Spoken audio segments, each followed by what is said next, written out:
অঞ্চলৰ executive council itchy meeting আজি আমি কৰিছোঁ। ইয়াত আমাৰ সকলো সকল আছে আৰু আমাৰ প্ৰিন্সিপাল ছেক্ৰেটাৰীৰ লগতে গোটেই ছেক্ৰেটাৰীসকল আছে।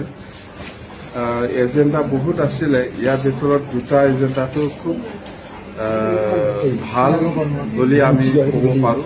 ভাল এটা ডিচিশ্যনত আহিল। দুটা এজেণ্ডাটো হ'ল, এটাটো হ'ল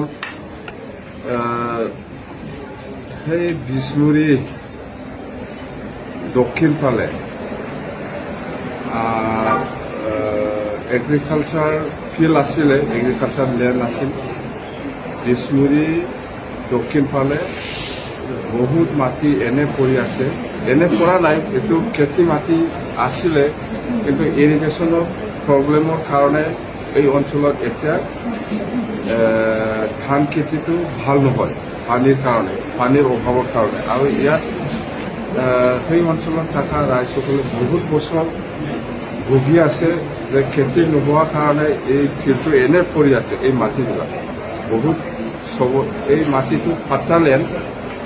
তো আমি ৰাইজৰ লগত আলোচনা কৰিছোঁ যে এই মাটিটো আপোনালোকে আমাৰ BTC চৰকাৰক দিব নেকি বা বিক্ৰী কৰিব নেকি।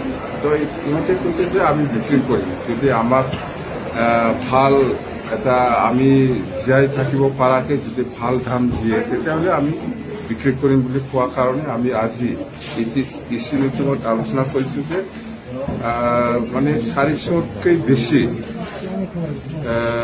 এই ফিল্ডটো, এই খেতি মাটি যিটো এই ফিল্ডটো এনে পৰি আছে, এই মাটিটো খেতি নহয় যিহেতু, সেইকাৰণে আমি এতিয়া BTC ল'ব বিচাৰিছোঁ যে আমি এই মাটিটো লোৱাটো উচিত হ'ব, যিহেতু ৰাইজে দিব বিচাৰিছে। এতিয়া খেতি নহয়, পানীৰ যোগানৰ অভাৱৰ কাৰণে। তো এবাউট মানে 300তকৈ বেছি, 300 বিঘাতকৈ বেছি এই গ্ৰীণফিল্ড হিচাপে আমি BTC ল'ম বুলি আজি ডিচিশ্যন লৈছে। খুব ভাল এটা এইটো মানে এই ছেক্ৰেটাৰীত যিটো এইটো কম্পাউণ্ড ইয়াতকৈ ডাবল ট্ৰিপল গুণ ডাঙৰ আছে, মুঠতে 400 বিঘামান হ'ব। এইটো BTC ল'ব, ইমিডিয়েট ছাৰ্ভে যাব কালি পৰহিৰ ভিতৰত আৰু দামটো ঠিক ঠাক কৰি আনিব।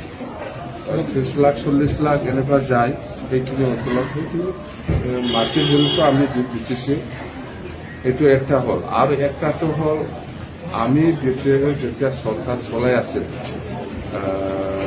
এই সময়তে এই BTCত ভাল এটা গেট বনাব লাগে, দিছপুৰ নিচিনা বা বহুত মুঠতে ভাল এটা গেট পঞ্চায়তত বনাব লাগে বুলি আমাৰ ডিচিশ্যন লোৱা আছে। আৰু এই গেটখন কেনেকৈ হ'ব লাগে এইটো গোটেই কনচেপ্টটো আমিয়ে বনাই গৈছে। আজিৰ দিনত এবাৰ এই BTC ছেক্ৰেটাৰীৰ গেটটো আমিয়ে বনাই গৈছিলোঁ।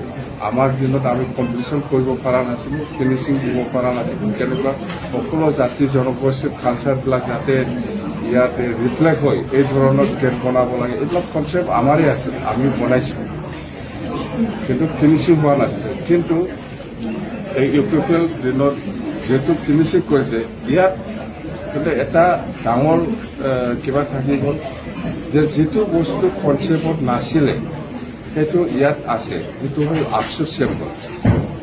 ইয়াত আফচোচ চেম্পল দৰকাৰ নাছিলে। যদি থাকিব লাগে DLCৰো ফ্লেগ থাকিব লাগিব, MDFৰো ফ্লেগ থাকিব লাগিব, আফচৰো ফ্লেগ থাকিব লাগিব, তেতিয়াহে হ'ব। তো সেইকাৰণে এইবিলাক ফ্লেগ কিয় এনেকুৱা জাতীয় চেম্পলটো কিয় এনেকুৱা চৰকাৰী গেটত কিয় ৰাখিব লাগে এনেকুৱা ভাবি পেলাই আমি চিন্তা কৰা নাছিলোঁ বা আমি ৰখা নাছিলোঁ। DLCয়ে শক্তিশালী হয় একদম, ইয়াৰ চেম্বলটো আমি ৰখা নাই। আফচো শক্তিশালী হয়, ইয়াৰ চেম্বলটো আমি ৰখা নাই। বা NDFBয়ে শক্তিশালী হয়, ইয়াৰ চেম্বল আমি ৰখা নাই। সেইটো আজি ডিচিশ্যন হৈ গ'ল যে ইয়াত যিহেতু NDFBয়ে শক্তিশালী হয়, আফচো শক্তিশালী হয়, DLCও শক্তিশালী হয়, এই তিনিটা অৰ্গেনাইজেশ্যনৰ চেম্বলটো এই গেটত থাকিব। এইটো আমি অকল এফচুটি নহ'ব, NDFBৰো থাকিব, DLCৰো থাকিব, বাছ শক্তিশালী হিচাপে। এইটো আমাৰ ইচিত আজি ডিচিশ্যন হৈছিল। এই দুটা, একটাটো হ'ল নতুন গ্ৰীণফিল্ড লোৱা বিষ্ণুৰীত, একটাটো হ'ল এই BTC পঞ্চায়তৰ যিটো গেট ইয়াত অকল আপচুৰ চেম্বল নহয় NDBৰো চেম্বল থাকিব লাগিব BLTৰো চেম্বল থাকিব লাগিব তিনিটাৰো চেম্বল থাকিব এটা